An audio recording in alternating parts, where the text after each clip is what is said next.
Soyons saints, en partenariat avec Magnificat. En cette veille de la fête de la Toussaint, nous souhaitons une sainte fête au Quentin et au Wolfgang. Nous allons découvrir aujourd'hui le bienheureux Christophe de Romagne, également appelé Christophe de Cahors. Né vers 1172 en Romagne, région italienne, il devient prêtre et est d'abord curé. Il rejoint ensuite saint François d'Assise en 1217. François l'envoie prêcher en Aquitaine et y propager l'ordre des frères mineurs. Christophe s'y installe et parcourt la région pour annoncer la bonne nouvelle tout en soignant les malades.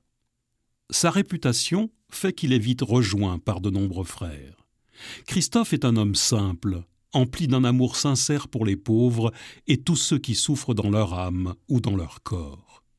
Il prend soin notamment des lépreux qui étaient considérés comme des parias de la société.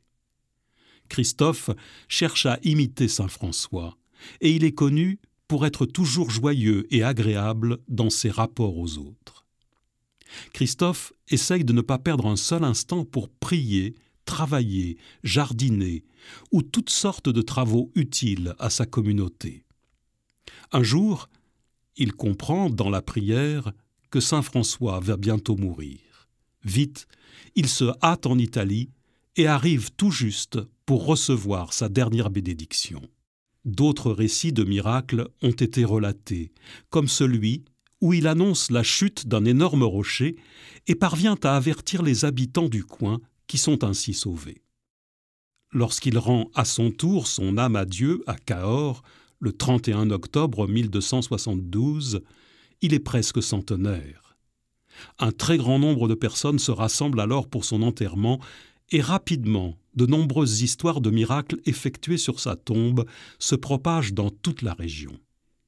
Le bienheureux Christophe est aujourd'hui encore vénéré dans le diocèse de Cahors, où l'on trouve dans la cathédrale un tableau le représentant. Seigneur, tu nous appelles à regarder chacun non pas comme des lépreux, mais comme des reflets de toi, qui nous a tous faits à ton image.